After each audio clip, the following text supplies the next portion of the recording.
Sir நாங்க தான் sir. Anand, நீ கதவை ஏன் நாக் பண்ணல? சார் கதவு திறந்து தான் இருந்தது, அதான் பயந்து போய் வந்தேன் சார்.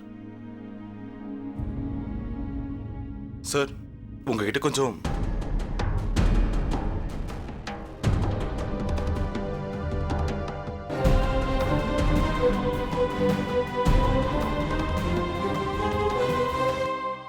ஜமீன்தாரோட ஆளுங்க இந்த பொண்ணு பார்வதியை இவ்வளவு தேடிட்டு இருக்காங்கன்னு எனக்கு தெரியும்.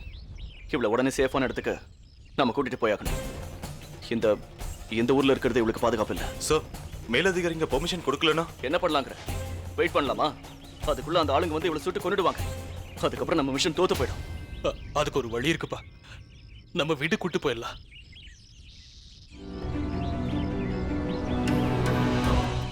உங்க பொண்டாட்டி இவ்வளவு நான் கட்டிக்க போற பொண்ணு நினைக்கிறாங்க. அவ நினைச்சிட்டு போறா. அத பத்தி நீ கவலைப்படாதப்பா. இப்ப பார்வதியை காப்பாத்தணும்னா இதுதான் நல்லது ருத்ரா. சார் பார்வதி இங்க தங்கி இருக்கிறத விட உங்க வீட்டுல வந்து தங்கி இருக்கிறது தான் சேஃப்டியா இருக்கும்னு நினைக்கிறேன் சார். இன்னும் எவ்வளவு நாள் அந்த வீட்டுல இருக்கிறது? கொஞ்ச நாளைக்கு நீங்க அங்க இருந்துதான் சார் ஆகணும். உங்களுக்கு பிரச்சனை இருக்குன்னு எனக்கு தெரியும், ஆனா இப்போதைக்கு இதை விட்டா நமக்கு வேற எந்த வழியும் இல்லை சார்.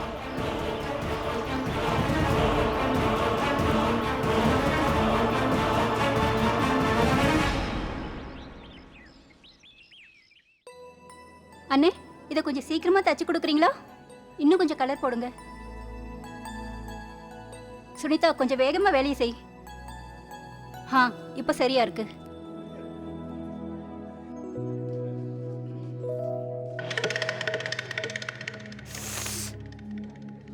காரம் ரொம்ப அதிகமா இருக்கு.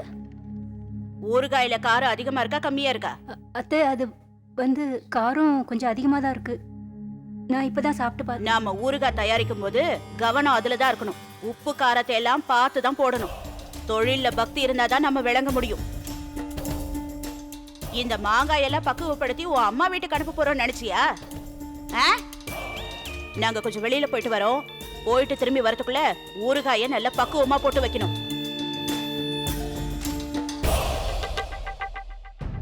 இந்த கயிறு இன்னும் இந்த இடத்தை விட்டு போகலையா? அழையாத விருந்தாளியா எங்க வீட்டுக்குள்ள வந்துட்டாங்க.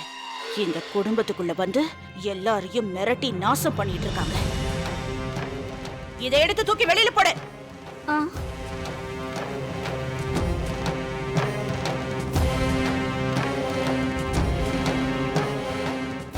என் கண்ணுல அந்த கயிறு இனிமே படக்கூடாது. அப்படி பட்டுச்சுன்னா நான் என்ன பண்ணுவேன்னு எனக்கே தெரியாது. அது உயிரில்லாத பொருளா இருந்தாலும் சரி, உயிரோட இருக்கிற மனுஷங்களா இருந்தாலும் சரி. வாசுராஜ் போலாம். ஆமா, சமீர பாத்தியா? இல்ல நான் பார்க்கலமா. சொல்லாம கொள்ளாம எங்க போனான்னு தெரியலையே. அத்தை திரும்பி வரதுக்குள்ள மாங்காயை வெட்டி மசாலா போட்டு காய வச்சிருங்க. அதை என்கிட்ட கொடுங்க.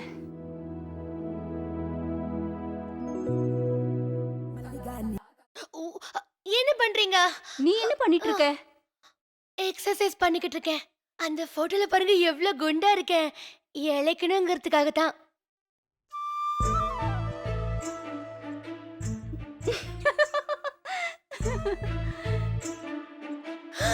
சப்பாத்தியும் ஊறுகாவுமா? கொடுங்க கொடுங்க.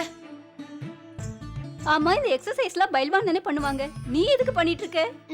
ஆமா, என் உடம்பு வெட்டி குறைக்கணும் தான் அப்படி பண்ணிட்டு இருக்கேன். குறைஞ்சோ தானே பார்க்க நல்லா இருக்கும். இல்லனா ஐயோ, நான் பெரிய தப்பு பண்ணிட்டேன். இந்த மாதிரி எல்லாம் சாப்பிட கூடாது. உடம்பு இழைக்கவே இழைக்காது. அப்படிதானே அண்ணி? ஐயோ, அப்படிலாம் எதுவும் இல்ல. நீ நல்லா இழைச்சிதான் இருக்க. பாக்கிறதுக்கு ராஜகுமாரி மாதிரி இருக்க.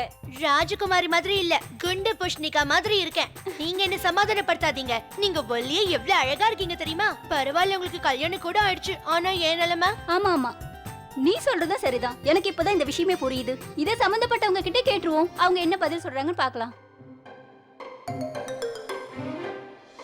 என் நாத்தனாரோட ராஜகுமாரனே, நீங்க என்ன சொல்றீங்க? ஐயோ அண்ணி, அது ஏன் எடுத்தீங்க? அது கிட்ட கொடுங்க அண்ணி. அண்ணி கொடுங்க மாட்டேன். அண்ணி அதை கிட்ட கொடுங்க. ராஜகுமாரன் பதில் சொல்லுங்க. அண்ணி நில்லுங்க. ராஜகுமாரன் என்ன சொல்றீங்க? அதை கிட்ட கொடுங்க சொல்றல. நில்லுங்க அண்ணி. உங்க ராஜகுமாரன் உங்களை விட மாட்டேன். இருங்க, உங்களை பிடிச்சிடுறேன். அண்ணி, சரி சரி இரு. நீங்க செல்லமான அண்ணில கொடுத்துருங்க. செல்லமான அண்ணி தானே? அப்ப எனக்கு பதில் சொல்லு. அவன் பேரு கூட எனக்கு ஞாபகம் இல்ல. நீ அவனை பார்த்து 10 வருஷம் ஆயிருக்கும். அப்படி இருந்தும் நீங்க எப்படி கேட்டாலும் நான் உங்ககிட்ட சொல்ல மாட்டேன். வேணுமா? ஆமா. அப்ப என்ன பிடி பார்க்கலாம். அண்ணி அண்ணி நில்லுங்க அண்ணி. முதல்ல என்ன அண்ணி நீங்க போட்டோ கொடுக்கல அப்புறம் நான் அண்ணனை கூப்பிடுவேன் அண்ணி. அண்ணி நில்லுங்க. அண்ணி ப்ளீஸ். செல்லன்னு ஆத்துனாரே, உனக்கு போட்டோ வேண்டாமா? வேணும் போங்க. ஆத்தியாடா இந்த பொண்ணு கோச் கிட்ட இங்கேயே உட்காந்துட்டா. சரி இந்த போட்டோ வாங்கிக்க. ஹை, இப்ப சந்தோஷமா? ம். உங்களுக்கு ஒரு விஷயம் தெரியுமா அண்ணி? நான் குண்டா இருக்கேன்னு இவன் ஒருத்தன் தான் என்ன கிண்டல் பண்ணாம இருந்தான். மத்தவங்க எல்லாரும் என்ன கிண்டல் பண்ணுவாங்க. சரி உன்கிட்ட ஒண்ணு கேக்கட்டுமா? இந்த பையன் இப்போ இப்படியே இருப்பானா? அவர் எப்படி இருந்தாலும் எனக்கு கவலை இல்ல. அவர் திரும்ப வரலாம், வராம கூட இருக்கலாம். என் ஞாபகத்துல இருக்காரு. நான் அதையே திரும்ப திரும்ப ஞாபகப்படுத்தி பாத்துக்குவேன். ஒருவேளை அவர் இங்க திரும்ப வந்தா எப்படி இருக்கும்? உன் மனசு போலவே உன் வாழ்க்கை அமையும். இவர் மறுபடியும் உன்னை தேடி வரணும்னு உன் விதியில எழுதி இருக்கலாம். அந்த விதி மட்டும் மனுஷனா இருந்ததை வச்சுக்கோங்க, நான் அதுக்கு அடிமையா இருந்து வேலை பார்ப்பேன். அப்படியாவது அவர் இங்க வரட்டும். பார்த்து பல்லு சுளுக்கிக்க போகுது. என்ன சிரிப்பெல்லாம் ரொம்ப பலமா இருக்கு? ஏன் சுராஜ், உன் மாமியார் வீட்ல இருந்து வேலைக்காரங்களா இங்க வராங்க போல இருக்கு.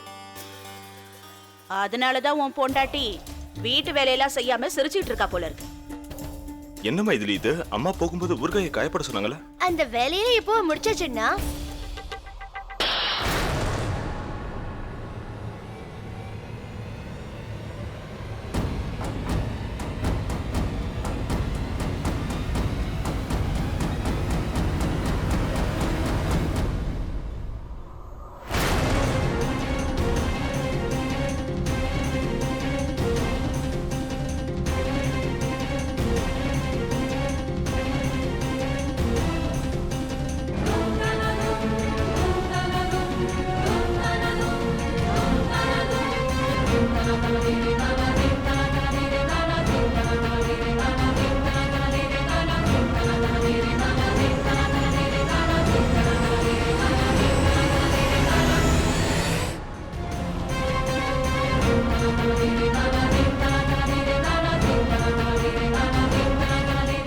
அண்ணி அண்ணாவும் திரும்ப வந்துட்டாங்க.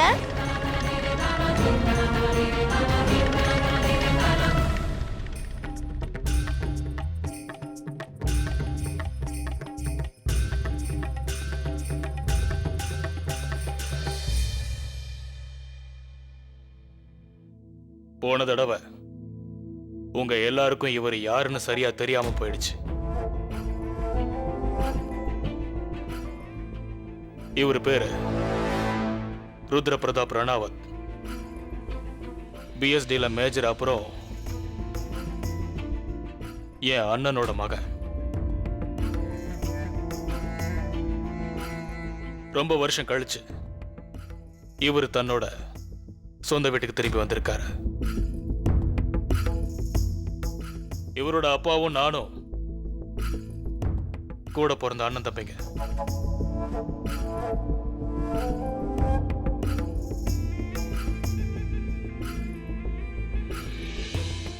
அப்புறம்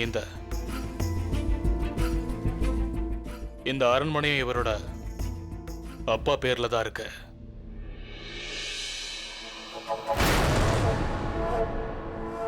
அப்புறம் இவங்க பேரு பார்வதி. ருத்ராவை கல்யாணம் பண்ணிக்க போறவங்க. இன்னையில இருந்து இவங்களும் நம்ம கூட இந்த அரண்மனையில தான் இருப்பாங்க.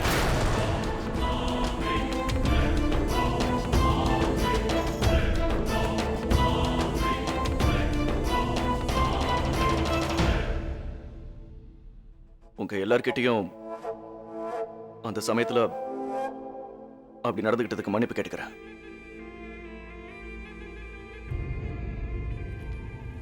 பொண்ணு பார்க்கிறதுக்கு ரொம்ப அழகா இருக்காளே, எந்த ஊரு?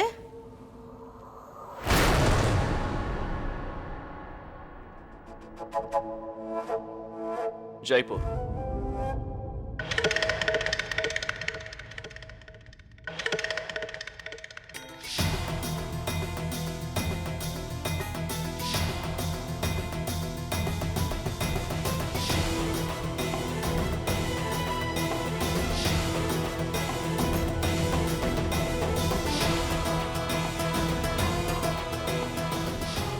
உங்ககிட்டயே நான் மன்னிப்பு கேட்டுக்கிறேன். நீங்க சொன்னது சரிதான். இது என்னோட குடும்பம். இனிமே எந்த விதமான பிரச்சனையும் பண்ண மாட்டேன். அப்போ மனசு மாதிரி வந்திருக்கியா? நாங்க எல்லாரும் உன் குடும்பத்தை சேர்ந்தவங்கன்னு இப்போ ஒத்துக்கிறியா? எப்படியோ மன்னிப்பு கேட்கணும்னு வந்துட்ட. ஏ ருத்ராப்பா, பெரியவங்க கிட்ட ஆசீர்வாதமோ மன்னிப்போ கேட்கும்போது உடம்பெல்லாம் கூனி குறுகி அவங்க தலைய குனிஞ்சு காலை தொட்டு வணங்கி தானே கேட்கணும்.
மோகினி, உன்னோட கவலை என்னன்னு எனக்கு புரியுதுமா.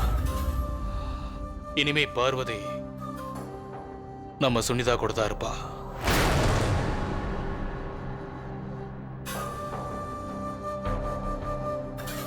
அண்ணி, என் கூட வந்து தங்கறது உங்களுக்கு சந்தோஷம் தானே? உங்களை தொல்லை பண்ண மாட்டேன். நீங்க என் கூட சந்தோஷமா இருக்கலாம். நம்ம 2 பேரும் ஒண்ணா விளையாடலாம். வாங்க. ஒரு நிமிஷம் இரு.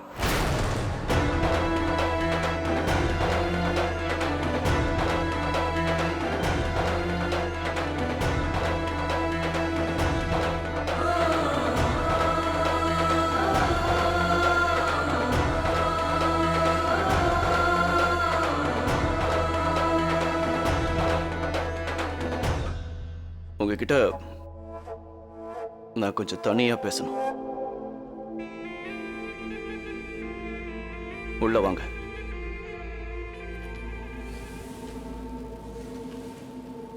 ருத்ரா அண்ணாவுக்கு அண்ணியை விட்டு பிரிஞ்சு ஒரு நிமிஷம் கூட இருக்க சுனிதா, முடியாது.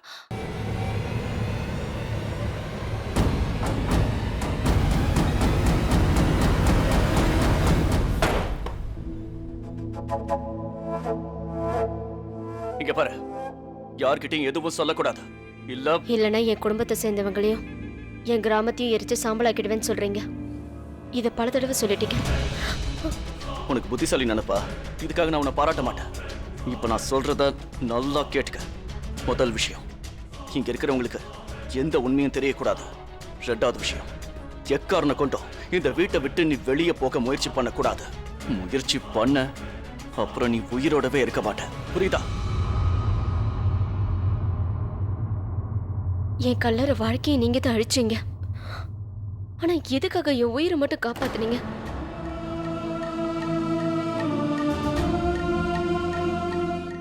இப்ப எதுக்காக நீங்க சொல்றபடியெல்லாம் நான் கேட்டுட்டு இருக்கேன்னு உங்களுக்கு தெரியுமா? ஏன்னா என்ன தவிர உனக்கு நீ யாரும் இல்ல. நான் சொல்றத கேட்டாதான் உன்னால உயிரோடவே இருக்க முடியும். நீங்க சொல்றது மட்டும் காரணம் கிடையாது. நானும் பாத்துக்கிட்டு தான் இருக்கேன். என் உயிரை காப்பாத்த நீங்க எனக்காக போராடிட்டு இருக்கீங்க. உங்களை விட்டு நான் எங்கேயும் ஓட மாட்டேன். அந்த பயமே வேண்டாம். நீங்க பயப்படாதீங்க. நான் பேச மாட்டேன். நீங்க சொல்ற மாதிரி நான் யாருக்கிட்டயுமே பேசாம வாய மூடிட்டு தான் இருப்பேன். ஏன் தெரியுமா? நான் வாய மூடிட்டு இருக்கிறதுனால தான் உங்களுக்கு தோல்வி கிடைக்க போகுது. அண்ணி சீக்கிரம் வாங்க.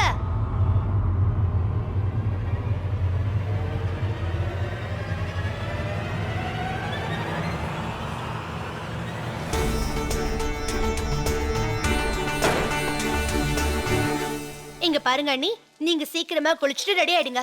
வீடு பூரா உங்களுக்கு சுத்தி காட்டுறேன். வேலைக்காரங்களை அறிமுகப்படுத்துறேன். ஓகே? Come in.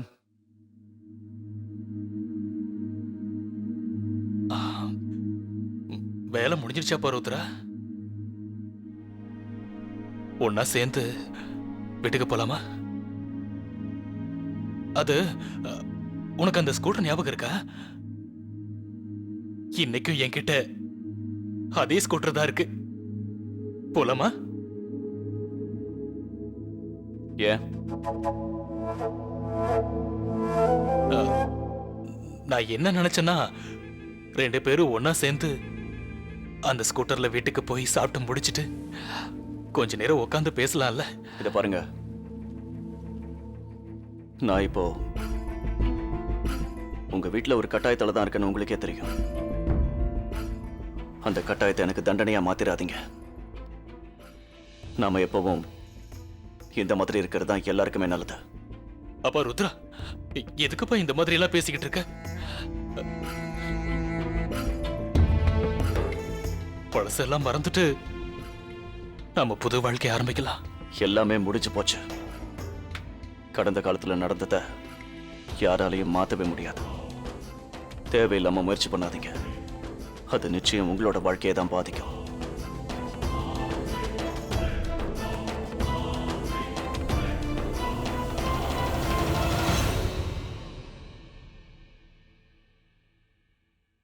இவங்க தான் என் சுராஜ் அண்ணாவோட மனைவி மைதிலி அண்ணி. என்னோட வணக்கம்மா. நீங்க என்ன பேர் சொல்லியே கூப்பிடலாம். என் பேர் பார்வதி. அப்படியா? பேருக்கு ஏத்த மாதிரி ரொம்ப அழகா இருக்க. ஆ, பேர் பொறுத்த நல்லா இருக்கு. அண்ணாவோட பேர் ருத்ரா, அண்ணியோட பேர் பார்வதி. அண்ணாவோட கையில ருத்ராட்சம் இருக்கு, அண்ணியோட கையிலயும் ருத்ராட்சம் இருக்கு. கரெக்ட் தானே? ஆமா ஆமா, இந்த ஜோடி பொருத்தத்தை கடவுளா சேர்த்திருக்காரு.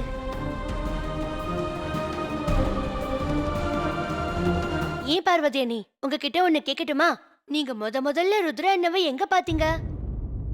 உங்களுக்கு சந்தோஷமா இருந்ததா? அப்புறம் உங்க அப்பா அம்மா எல்லாம் எங்க இருக்காங்க?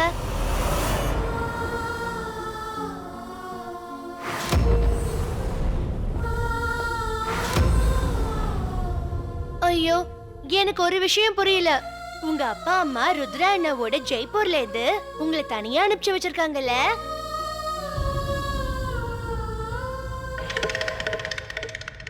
பாவம், அவங்கள விட்டுடு சுனிதா. ஏன் அவங்கள இத்தனை கேள்வி கேக்குற?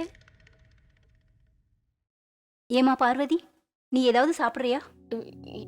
இல்ல, எனக்கு இப்ப பசி எடுக்கல. பாத்தீங்களா, இந்த வார்த்தைய நானும் சொல்லணும்னு ஆசைப்படுறேன். அது போகட்டா நீ, நான் கேட்டேனே, நீங்களும் ருத்ரா அண்ணாவும் எங்க பாத்துக்கிட்டீங்கன்னு. முதல் தடவை சந்திக்கும் போது எப்படி இருந்தீங்க?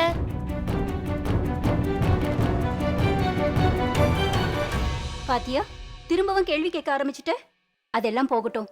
இப்போ ஒரு வேலை பண்றியா? நான் சொல்றத செய். போய் 2 கப் டீ போட்டு கொண்டு வரியா? சரி, இப்பவே போட்டுடுறேன். நான் ஒரு விஷயம் சொன்னா கேட்டுப்பே இல்ல பார்வதி. உங்களோட ஜோடி பொருத்தத்தை பார்க்கும்போது மனசார சொல்றேன், அந்த கடவுள் தான் உங்க 2 பேரையும் சேர்த்து வச்சிருக்காருன்னு நினைக்கிறேன். ஜோடி பொருத்தத்தோட மனசு பொருத்தமும் சேர்ந்துருக்கு இல்லையா? என் மனசுல இருக்கிறது உங்களுக்கு புரிஞ்சிருக்கும்னு நினைக்கிறேன். எனக்கு வரப்போற புருஷனோட பேரு உங்க பேர்ல ஏதாவது ஒன்னதா இருக்கணும்னு நான் நினைக்கிறேன்.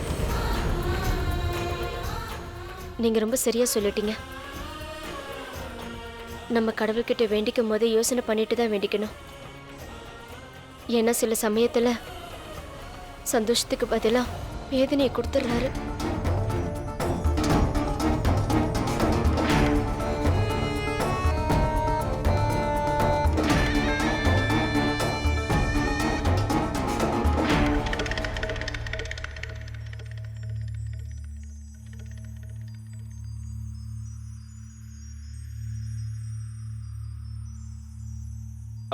ஒரு நிமிஷமா, இந்த வரவு செலவு கணக்கெல்லாம்